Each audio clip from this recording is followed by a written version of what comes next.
নম্বর কারণ লাহুম কুলুবুন লা ইয়াফকাহুনা বিহা। আল্লাহ রাব্বুল আলামিন বলেন লাহুম কুলুব, তাদের কলব আছে, লা ইয়াফকাহুনা বিহা, কিন্তু এই কলব দ্বারা তাফাক্কুর করে না, চিন্তা করে না, গবেষণা করে না। ও দুনিয়ার মুসলমান, কি নিয়ে গবেষণা করবা, কি নিয়ে তাফাক্কুর করবা, কি নিয়ে চিন্তা করবা? আল্লাহ রাব্বুল আলামিন অন্য আয়াতের মধ্যে জানায় দেন وَيَتَفَكَّرُونَ فِي خَلْقِ السَّمَاوَاتِ وَالْأَرْضِ। আল্লাহ রাব্বুল আলামিন বলেন আসমান এবং জমিনের মাঝে যত সৃষ্টি আছে, আমি আল্লাহ যত মাখলুক সৃষ্টি করেছি, এই মাখলুক নিয়ে গবেষণা করবা। মাখলুক নিয়ে গবেষণা করতে করতে আমি আল্লাহর পরিচয় পাওয়া যাইবা। ঠিক কিনা? আল্লাহর পরিচয় কোথায় রেখেছেন? মাখলুকের মাঝে রেখেছেন। মাখলুক নিয়ে গবেষণা করলে, চিন্তা ফিকির করলে আল্লাহর পরিচয় পাওয়া যায়। পয়গম্বর ইব্রাহিম আলাইহিস সালাতু ওয়াস সালাম যখন তিনি বুঝতে শিখলেন, তিনি চিন্তা করলেন আমাকে এত সুন্দর করে কে বানাইলো? আসমান কে বানাইলো? চন্দ্র কে বানাইলো? সূর্য কে বানাইলো? যার সৃষ্টি এত সুন্দর, না জানে তিনি কত সুন্দর। আমার সৃষ্টিকর্তাকে এক নজর দেখা দরকার। যিনি আমাকে সৃষ্টি করেছেন তাকে দেখা দরকার। যার সৃষ্টি এত সুন্দর, না জানি সে কত সুন্দর।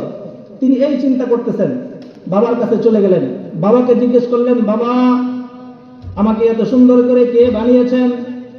ইব্রাহিম আলাইহিস সালাতু ওয়াস সালামের বাবা এই কথা শুনে জবাব দিয়ে বলেন, ওই যে দেখো একটা ঘর দেখা যায়, ওই ঘরের মধ্যে যাদেরকে দেখতেছো তারাই তোমাদেরকে বানাইছে। মূলত মন্দিরের দিকে ইশারা করেছে, যেখানে মূর্তি রাখা। ইব্রাহিম আলাইহিস সালাতু ওয়াস সালাম মনে মনে ভাবতেছেন, যখন বাবা চলে যাবে, সবাই চলে যাবে, আমি মালিকের কাছে যাব, মালিকের কাছে গিয়ে একান্তে গোপনে একটু কথা বলবো। যখন বাবা চলে যায়, সবাই চলে যায়, চলে যাওয়ার পর ইব্রাহিম আলাইহিস সালাতু ওয়াস সালাম ওইখানে চলে যায়। চলে যাওয়ার পর বড়টার কাছে চলে যায়, গিয়ে বলতেছে, মালিক আপনার সৃষ্টি এত সুন্দর, এত সুন্দর করে আপনি আসমান বানাইছেন, এত সুন্দর করে আপনি জমিন বানাইছেন, এত সুন্দর করে আপনি আমাকে বানাইছেন। আপনার সৃষ্টি এত সুন্দর, না জানি আপনার কণ্ঠ কত সুন্দর। ইব্রাহিম আলাইহিস সালাতু ওয়াস সালাম ওই বড় মূর্তিকে বলতেছে, মালিক আপনার সঙ্গে একটু কথা বলা দরকার, আমার সাথে একটু কথা বলেন। মূর্তিগুলো কথা বলে না।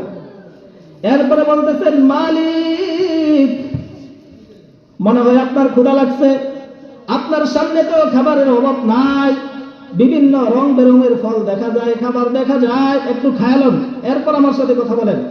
দেখে মালিক কোনো কথা বলে না।